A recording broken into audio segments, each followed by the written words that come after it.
The text came in while I was standing beside my wedding cake, my husband's hand still resting gently against the small of my back. "What did you do?" 3 seconds later, another message arrived. "Claire is hysterical." Then another. "The country club is threatening to shut the event down." I stared at the screen while soft jazz floated through the ballroom behind me. My guests were laughing quietly. Someone clinked a champagne glass. Across the room, one of my old Air Force colleagues was helping my 72-year-old neighbor cut into a tray of cannoli. And suddenly, for the first time in my entire life, I realized something terrifying. My father had never once expected me to stop saving them. Not when he forgot my birthdays during deployment, not when he skipped my promotion ceremony, not even when my own family abandoned my wedding to attend my sister's engagement party instead. Because in their minds, I would always come back, always forgive, always pay. I looked down at the glowing screen one more time while my father's next message appeared. "Please answer me." I smiled slowly. Then I typed 6 words that made my father go completely silent. "You chose her, live with it." The truth was, my revenge had started months before any of them even realized there was a war. My name is Evelyn Carter, and this is the story of how my family missed my wedding and lost everything the very same night. When people picture military officers, they usually imagine someone loud, commanding, impossible to ignore. My father certainly did. Growing up in rural Georgia, he used to tell people his daughters would either become beauty queens or disappointments. Claire became the beauty queen by age 16. I became the disappointment around the same time I learned how to field strip an M4 rifle faster than most boys in ROTC. Claire had blonde hair that bounced when she laughed, and a way of making every room revolve around her. Men bought her drinks before she was old enough to legally order them. Teachers forgave late assignments because she smiled apologetically and touched their arm. Even when she wrecked Dad's truck at 19, somehow he ended up apologizing to her. I was different, taller, quieter, more controlled. Dad used to say I walked like I was marching into battle even when I was carrying groceries into the house. By 23, I was commissioned into the United States Air Force. By 34, I was a major overseeing logistics operations that involved more money in a month than my father had earned in his entire lifetime.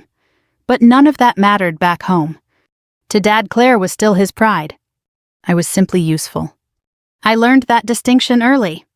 When Mom needed surgery and insurance wouldn't cover the specialist in Atlanta, I wired $12,000 without hesitation. Dad told relatives Claire had helped coordinate everything. Claire posted inspirational quotes online while I sat beside Mom's hospital bed for 4 nights straight, sleeping upright in an uncomfortable vinyl chair. When Dad's construction business nearly collapsed after 2 bad investments, I quietly refinanced part of the debt through connections I had built over years of disciplined financial planning. He told people the market recovered. And every Christmas, every birthday, every family reunion, Claire somehow remained the center of attention, while I remained the emergency contact. Still, some stubborn part of me kept hoping things would change. Maybe that's what daughters do. Maybe we keep trying long after common sense tells us to stop. I met Daniel 2 years before the wedding at Ramstein Air Base in Germany. He was a flight surgeon with tired green eyes and the calmest voice I'd ever heard. Unlike most people, he never tried to compete with me, never mocked my schedule, never called me intimidating. On our 3rd date, I apologized for checking work emails during dinner. He smiled and said, "You don't have to shrink around me, Evelyn." I almost cried right there in the restaurant. Daniel understood silence. He understood duty. He understood the strange loneliness that comes with spending years learning how to survive impossible situations while pretending they don't affect you. When he proposed to me on a quiet beach in North Carolina during leave, there were no photographers, no audience, just wind off the ocean and his hands trembling slightly as he held the ring. For the first time in years, I let myself believe I could build something gentle. We mailed the wedding invitations 4 months in advance because military schedules are complicated. I chose cream-colored stationery with navy lettering. Elegant, but understated. Very Daniel, very me. Mom cried when she received hers. Claire texted back 3 days later. So formal, LOL. Dad called me exactly once during the planning process. "You sure you want to do it Memorial Day weekend?" he asked. "People travel."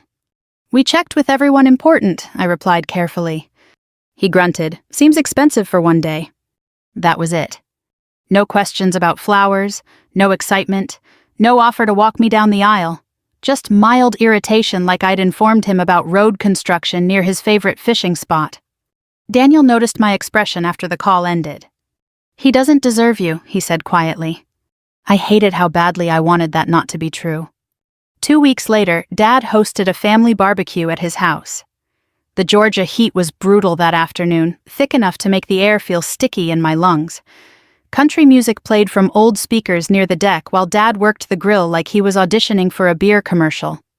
Claire arrived 40 minutes late wearing white linen pants and oversized sunglasses. Her new boyfriend Tyler followed behind her carrying a bottle of expensive champagne like a prop. Tyler came from money, real money. His family owned several car dealerships across Alabama. Dad practically glowed whenever Tyler spoke to him. Halfway through dinner, Claire tapped her wine glass dramatically. We have news, she announced. Dad immediately grinned. Tyler stood, loosened his collar, and wrapped an arm around Claire's waist. We're engaged. Everyone erupted. Mom gasped.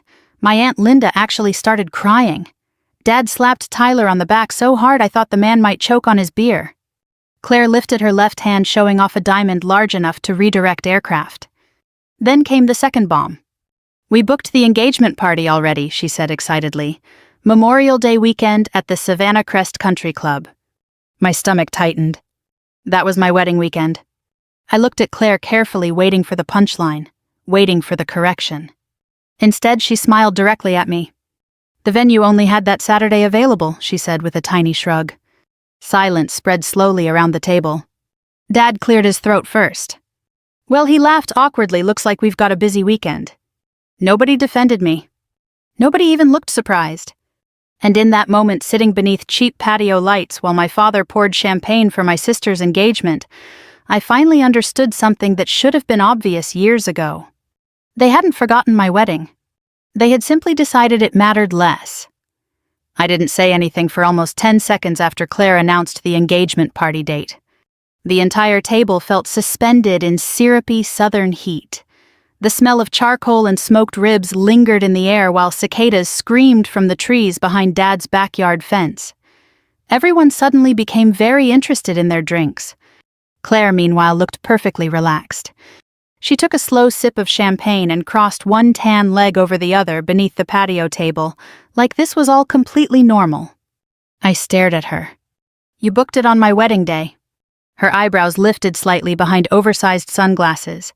Oh my God, Evelyn, not everything is an attack. Dad sighed immediately, already irritated with me instead of her. Claire said the venue was limited. Our invitations already went out, I replied carefully. Tyler jumped in with an uncomfortable laugh. Honestly, we didn't even think. That's the problem, I said. Silence. Claire slowly lowered her glass onto the table. There are 2 events, she said. People can choose. Choose. The word hit harder than it should have. Because deep down I already knew exactly what would happen. Dad leaned back in his chair and wiped barbecue sauce from his fingers. Honey, your sister's older. She's been waiting a long time for this. I almost laughed out loud. Claire was 38 years old and had broken off 2 previous engagements because one man wasn't ambitious enough and the other looked tired in photographs. Meanwhile, Daniel and I had spent years building a relationship across deployments, emergency calls, and 12-hour time differences. But somehow Claire was still the fragile one. Still the priority. Mom finally spoke softly. Maybe one event could shift by a day. Claire's face tightened instantly. The country club is booked solid. Dad nodded. And your wedding venue probably is too. It is, I said. Then there you go. I looked around the table slowly. Nobody was on my side. Not really. Not openly. A familiar exhaustion settled into my chest, the kind I used to feel returning from deployments after 72 hours awake. That same emotional numbness. The same realization that survival required shutting certain feelings off. Claire reached over and squeezed Tyler's arm dramatically. We're just trying to celebrate our happiness, too. I finally looked directly at her. You knew exactly what date you picked. Her smile thinned. Then came the line that changed something permanently inside me. "Well," she said lightly, "your wedding is pretty small anyway." Dad chuckled under his breath like that was somehow reasonable. Daniel set his beer down very carefully beside his plate. I knew that expression on his face. Controlled anger, dangerous calm. Actually, he said evenly, "Our wedding is exactly the size we wanted." Claire rolled her eyes slightly. I didn't mean anything by it. Dad pointed his fork toward me. "Evelyn, don't start drama over this." Drama. That word again? It was always drama when I reacted to being hurt, never when Claire caused the damage. I stood slowly from the table. "No," I said quietly. "I'm just done rearranging my life to make hers easier." The entire backyard went silent except for the buzzing insects. Dad's expression hardened immediately. "What's that supposed to mean?" "It means I'm not changing my wedding date." Claire threw up both hands. "Nobody asked you to." Dad looked directly at me. "Your sister's engagement is important. And my wedding isn't—" That's not what I said. But it was exactly what he meant. The drive home that night felt painfully quiet. Georgia pine trees blurred past the windows while humid rain clouds gathered overhead. Daniel kept one hand loosely on the steering wheel. "You okay?" I stared out the passenger window for several seconds before answering. "I think tonight finally killed something." He glanced at me briefly but didn't interrupt. "My whole life," I said softly. "I kept thinking if I worked hard enough, if I became successful enough, disciplined enough, eventually my father would look at me the way he looks at Claire." Daniel reached over and took my hand. "But he doesn't even see you," he said quietly. That hurt because it was true. Over the next several weeks, the family group chat transformed into a non-stop engagement party planning committee. Claire spammed photos of floral arrangements, champagne towers, gold-trimmed menus, and dress fittings nearly every day. Nobody mentioned my wedding anymore. Not once.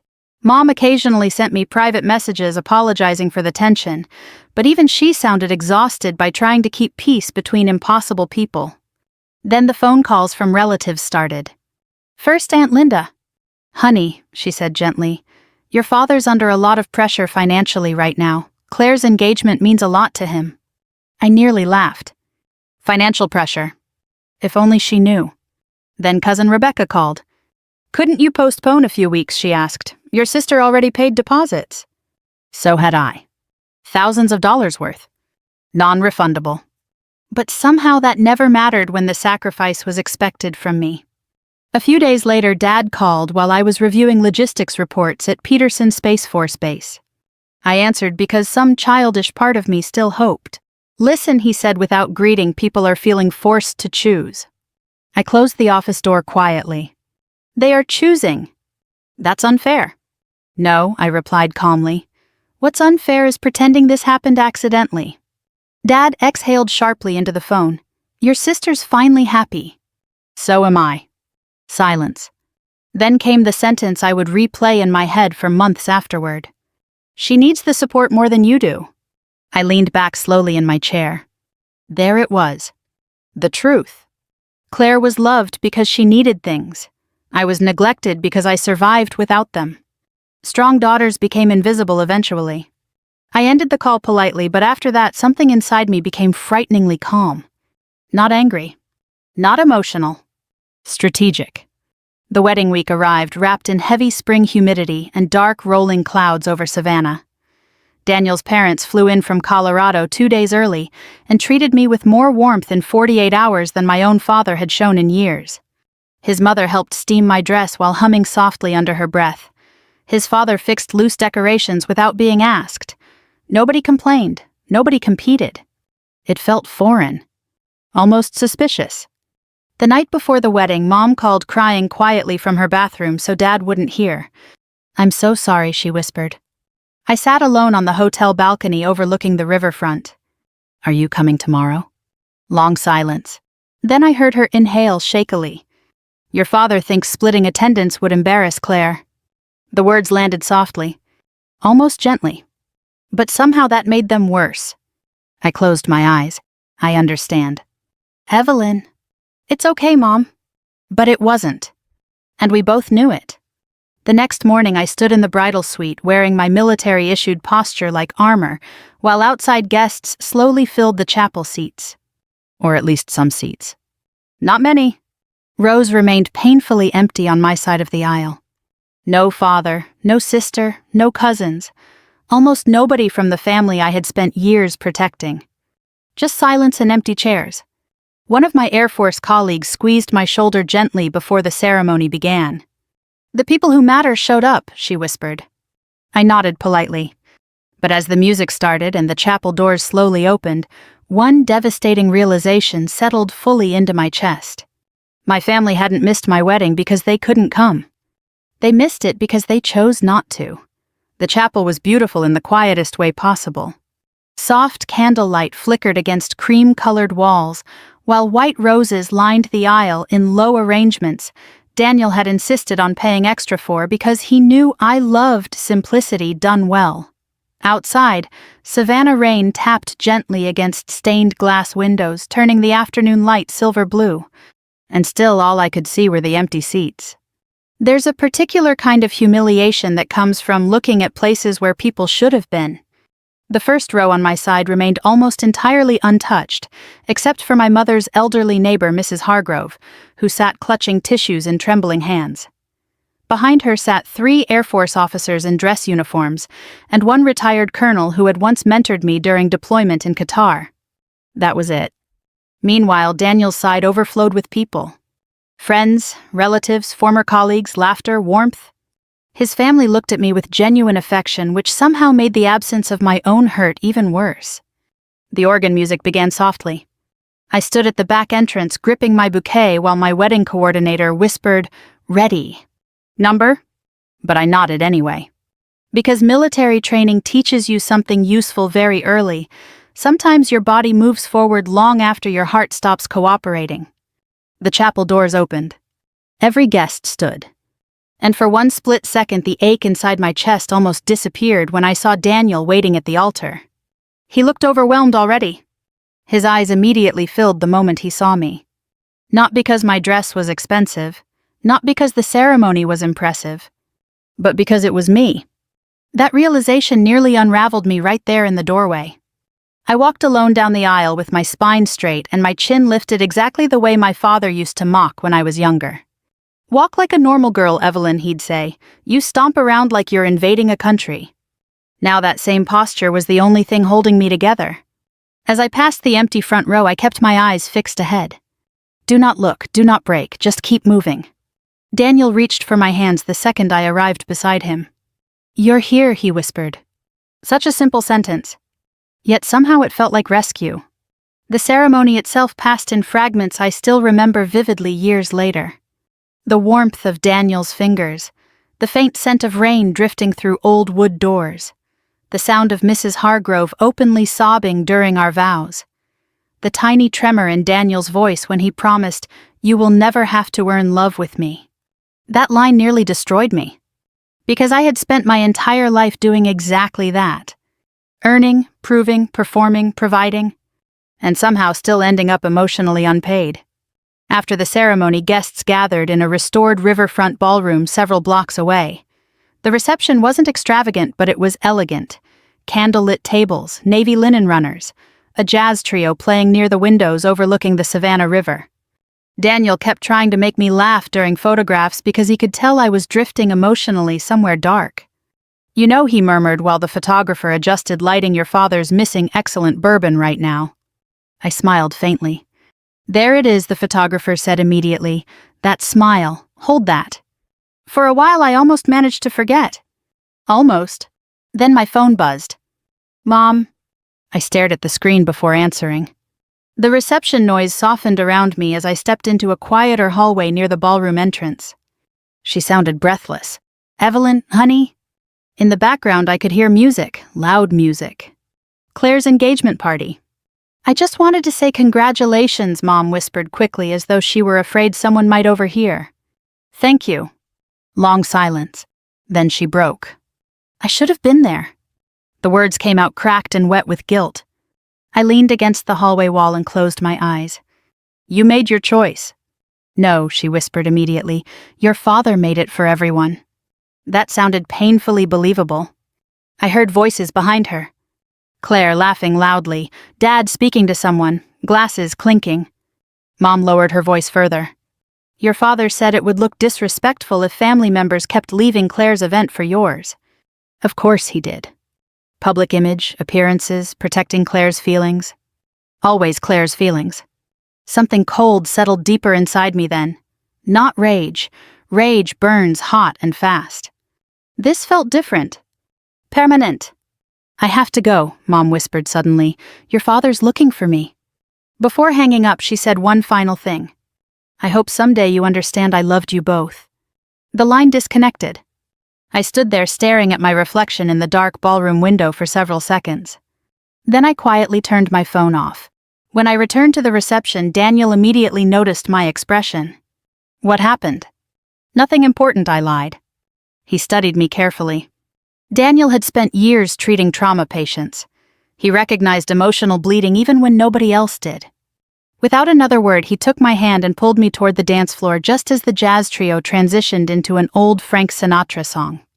We danced slowly beneath warm amber lights while conversations blurred around us. You know what I think, he said softly. What? I think your family has spent so many years treating you like the strong one that they forgot strength still belongs to a person. I swallowed hard. My father thinks I don't need anyone. That's because he's confused dependence with love. I looked up at him. And what if he never changes? Daniel's hand tightened gently against my waist. Then he loses you. Simple. Clean. True. Hours later, the reception finally relaxed into something warm and intimate. My commanding officer gave an unexpectedly heartfelt toast that made half the room emotional. To Major Evelyn Carter, he said, raising his glass. One of the most dependable leaders I've ever worked with, and one of the most stubborn women alive. Laughter filled the ballroom. She takes care of everyone around her, he continued, so tonight it's nice seeing someone finally take care of her. People applauded softly. And suddenly I had to look away before I cried. Because strangers had spent years appreciating sacrifices my own father never even noticed. Later that evening, Daniel and I stood together beside our wedding cake, while guests gathered around holding champagne glasses. The cake was simple, 3 tiers, white buttercream, fresh flowers. Exactly what we wanted. Someone shouted for us to kiss before cutting it. Daniel laughed and leaned toward me. Then my phone vibrated. Once, twice, 3 times. I frowned slightly. Daniel glanced down. Everything okay? I don't know. I pulled the phone from my clutch and looked at the screen. Dad? What did you do? Another message appeared instantly. Claire is screaming. Then another. The country club manager says payments were canceled. Around us, guests kept smiling unaware. But something deep inside me became very still. Because finally, my family was about to learn exactly who had been holding their entire world together all these years. For several seconds, I simply stared at the messages while the ballroom noise faded into a dull blur around me. What is it? Daniel asked quietly. I looked up at him slowly. Then I smiled. Not because I was happy. Because after 34 years of swallowing disappointment, humiliation, and emotional neglect, the moment I had spent months preparing for had finally arrived. I think I said calmly, my family just discovered the truth. Daniel studied my face carefully. He knew me well enough by then to recognize the difference between anger and resolution. And this was resolution. Another call came through from Dad. Declined. Then Claire. Declined. Then Tyler.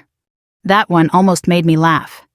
Guests nearby were still chatting warmly, unaware that less than 5 miles away, my sister's glamorous engagement party was collapsing in real time. Daniel leaned slightly closer. You want to tell me what's happening? I slipped the phone back into my clutch.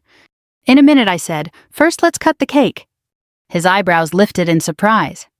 But then he smiled slowly, understanding exactly what kind of woman he had married. We cut the cake while applause filled the ballroom. Cameras flashed. Someone popped another champagne bottle near the dance floor. And all the while, my phone continued vibrating non-stop against my wrist like a heartbeat. When the applause settled, Daniel quietly guided me toward the private bridal suite connected to the ballroom. The second the door closed behind us, I finally exhaled fully. Then I handed him the phone. He read the messages silently. What payments, he asked. I sat slowly on the velvet sofa near the window. All of them. His eyes lifted immediately. Now it was time. For years, my father believed he had survived a series of financial disasters through luck, timing, and family resilience. That's what he told people anyway. The truth was much uglier. Dad's construction company had begun failing nearly 6 years earlier after 2 terrible investments and a tax issue he hid from everyone except Mom. By then, Claire was already drowning in credit card debt from a lifestyle she couldn't afford, but refused to scale back from. And because I was the reliable daughter, the calm daughter, the military daughter, I stepped in quietly. At first it was temporary. A mortgage payment here, a debt consolidation loan there, tuition assistance for Claire's son after her divorce. Dad promised repeatedly he'd recover financially soon. He never did. Instead, dependence became habit. And habit became entitlement. I never told them how much I covered because I didn't want gratitude. I wanted peace, stability, family. But over time, I started noticing something disturbing. The more I sacrificed, the less they respected me. Dad praised Claire endlessly for showing up to Sunday dinners while I was wiring thousands of dollars from overseas deployment zones without even receiving a thank you text. Claire once posted online, "Family always supports each other." That same week, I paid her overdue car note to prevent repossession. Nobody ever asked how I managed it financially. Because nobody really wanted to know. People are comfortable with sacrifice as long as it remains invisible. Daniel sat down across from me slowly. And tonight? I folded my hands together calmly. Tonight, every automatic payment stopped. He stared at me for a second. Then realization hit. The country club? I nodded. 3 months earlier, after Claire announced her engagement party, Dad quietly called me asking for temporary help covering deposits until Tyler's family reimbursed them later. I agreed. Not because I wanted to help Claire. Because by then I had already started planning my exit.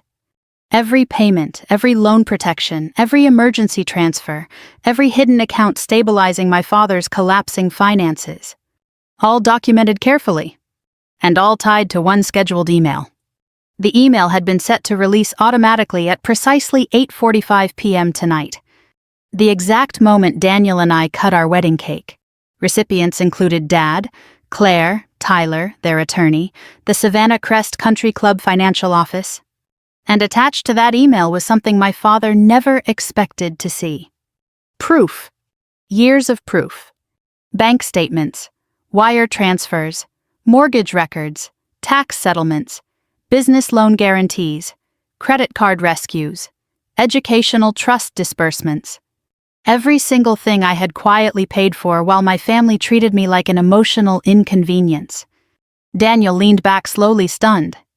You covered all of that yourself. I laughed softly without humor. Mostly during deployments. For a moment, neither of us spoke. Then my phone rang again. Dad. This time I answered. The second the line connected, I heard shouting in the background. Claire was screaming. Dad sounded breathless. What the hell did you do? His voice shook in a way I had never heard before. I remained calm. I'm at my wedding reception, Dad. The country club says the payment account was frozen. Cancelled, I corrected gently. Silence. Then what account? That question nearly broke my heart. Because even now, even after all these years, he still didn't know where the money came from. You really thought your business survived on its own? I asked quietly. More silence. Longer this time. Then I heard Tyler's voice in the background. Wait, what does she mean? Claire immediately snapped, she's being dramatic. I closed my eyes briefly. Same Claire, always. Dad's voice lowered. The email. Evelyn, what is all this? There it was. The moment. The exact second my father realized the daughter he ignored had been carrying the entire family on her back for years. I paid your tax lien in 2021, I said evenly. I covered the second mortgage after your refinancing failed. I paid Claire's tuition debt. I funded Jacob's private school account after her divorce. And I personally guaranteed Tyler's business expansion loan 3 months ago. Dead silence. Then Tyler again. You guaranteed what? Oops. Claire clearly hadn't told him that part. I heard muffled arguing explode between them instantly. Dad sounded suddenly smaller somehow. You were paying for everything. I stared out the rain-covered ballroom window at Savannah lights reflecting across dark water. Then I finally said the sentence I had waited years to say. You chose your favorite daughter tonight, Dad, so I stopped paying to be treated like your least favorite one. Behind him, chaos erupted completely. Claire yelling, Tyler demanding answers, voices overlapping, someone crying.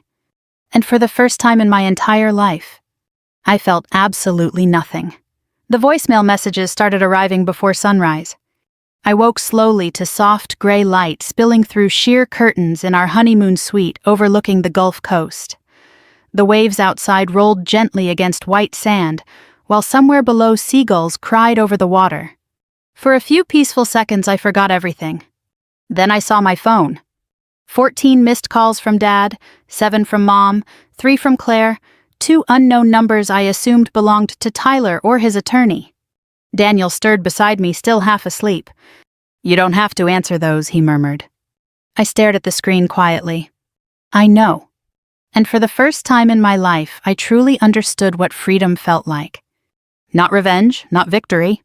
Freedom. The previous night had detonated exactly the way I knew it would.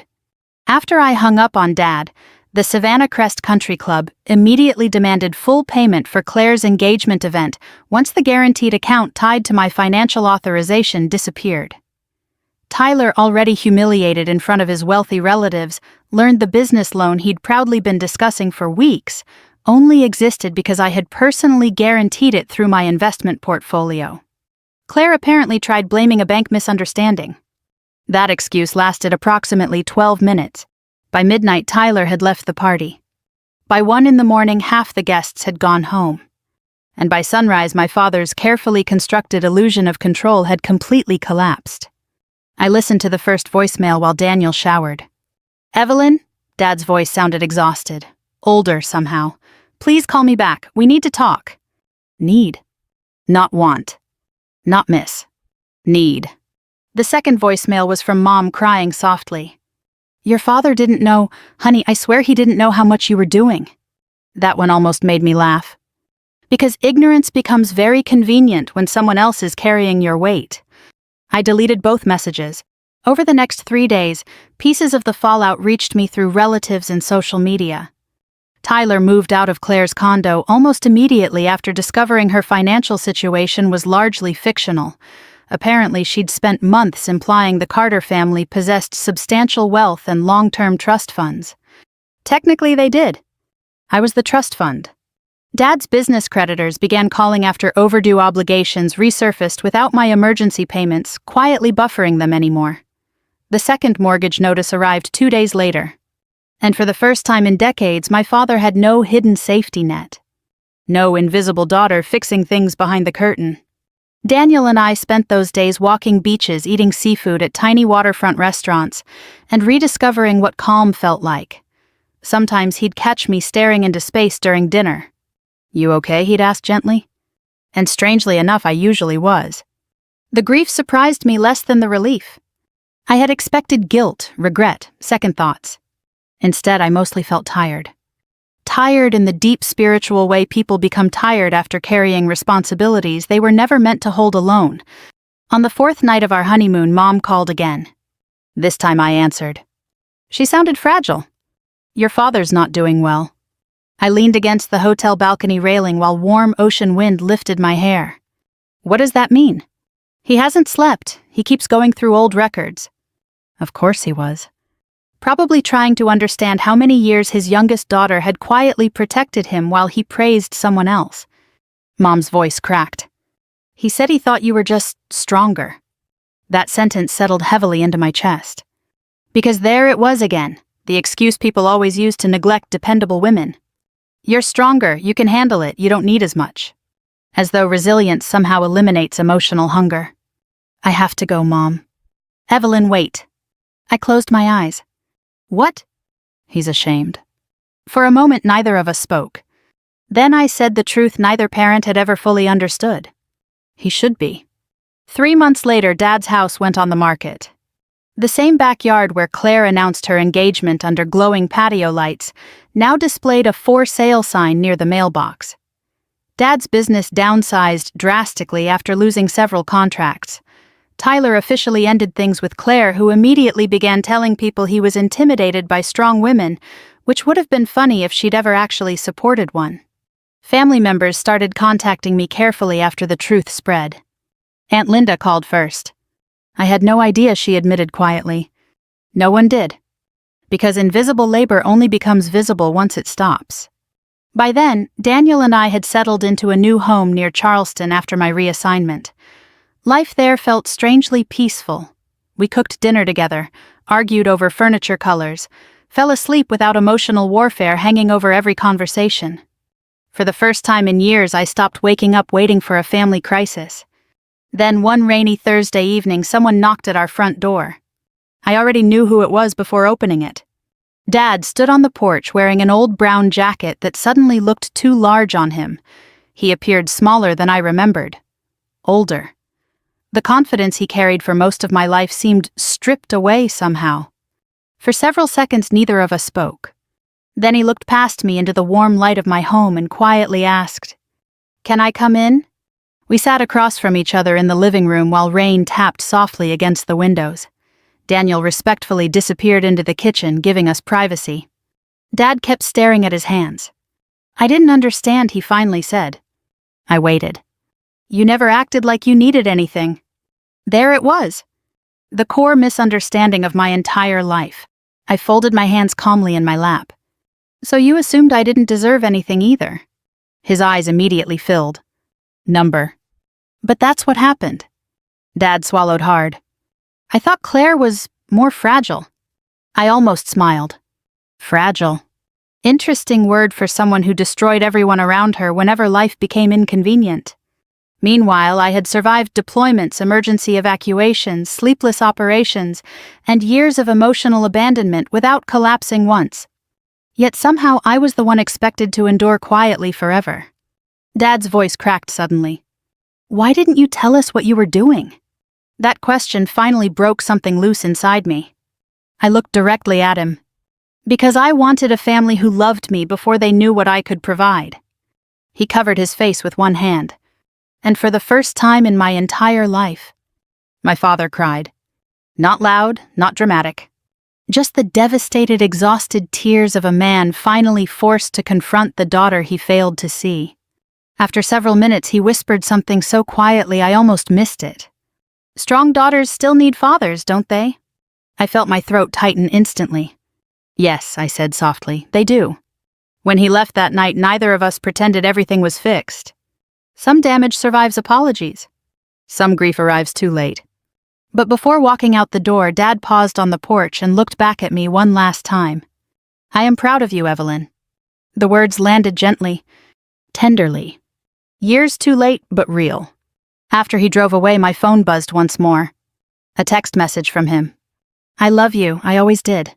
I stared at the screen while rain fell quietly outside, and Daniel wrapped an arm around my shoulders from behind. Then I smiled softly, and finally let the past go. If this story touched your heart, tell me in the comments where you're watching from. And if you've ever known what it feels like to be the strong one in the family, I hope you remember this: being dependable does not mean being disposable. We share new emotional stories like this every day, so subscribe and stay with us for the next journey.